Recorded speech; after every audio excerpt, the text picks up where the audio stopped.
I'm going to divide what I talk about into 4 different areas. The subject line, first, the way the email itself presents itself, how it announces its content.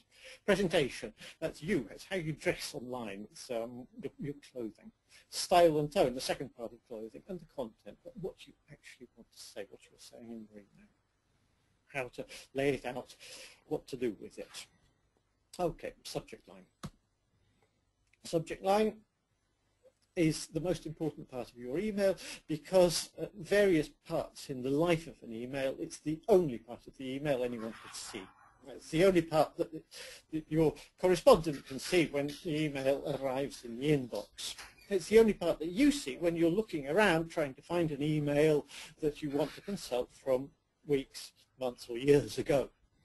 And it's the only part the computer can see if you use the search function to look for an old email. This means that you have to be very, very careful with what you put in the subject line. The first thing is to be precise. Here are some examples of emails that aren't precise, just to give you an idea of what the mistakes are. You can see that here people are not saying very much. It's a little difficult to identify the subject of the email or what the person at the other end really wants when they write this kind of subject.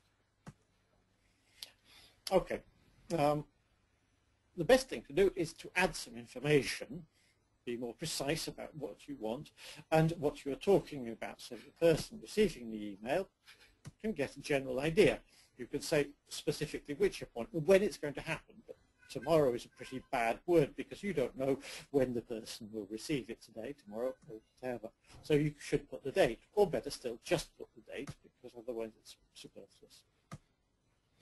Then, more important still, say what you want to do with the appointment. Another example, your order. You're writing to somebody about the order they have made.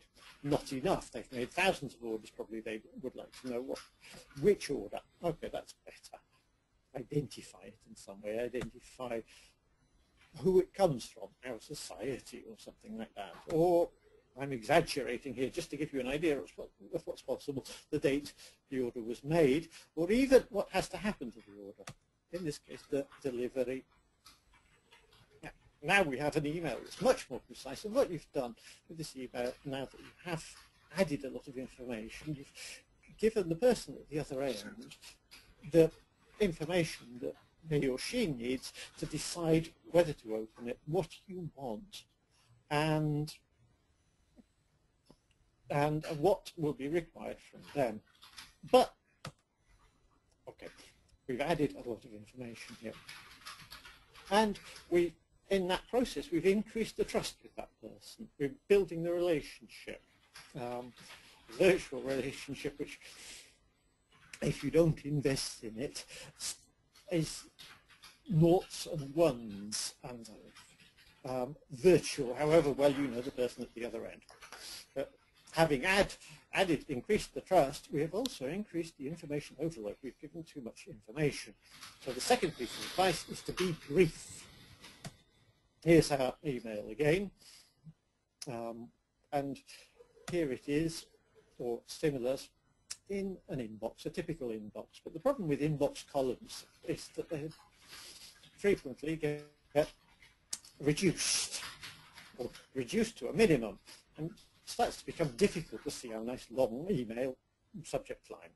And don't forget that some people use BlackBerries, really minimal space here to see the subject line. So we have to make the most of our tools to get the message across. Going back, looking at our email again, and looking at the useful parts, you can see that as we get towards the right, the words become less visible. This is a way of making of showing you that the most important information goes at the beginning. Let's have a look at how to be brief. Here are the complete words of our sample subject line. There are some words here that are totally superfluous. And you can see they've gone grey.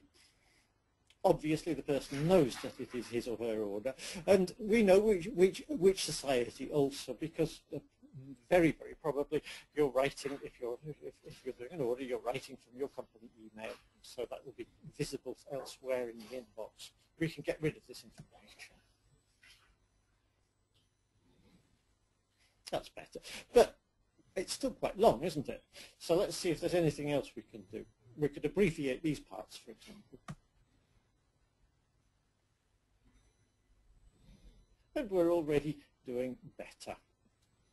We've reduced it to 2 lines, but compared to the previous version, you can see that now we're actually getting onto the page, even if the important number is at the end where it shouldn't be.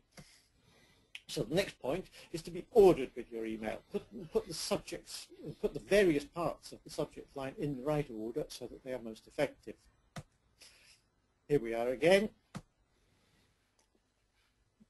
Looking at our subject line, you can see that here we have in the inbox various different emails about the same order, and they're scattered around my inbox with various different other emails fighting for my attention. This shouldn't be happening. What we need to do is put the elements of our particular subject line into a good order so that they group well, and so that the most important information is at the beginning. You have to think which information is most essential to the nature of your message or to the nature of the subject. Obviously, order is the first. The number identifies, but the delivery is most certainly last, because you want to talk about various different things in relation to this order. Let's reorganize.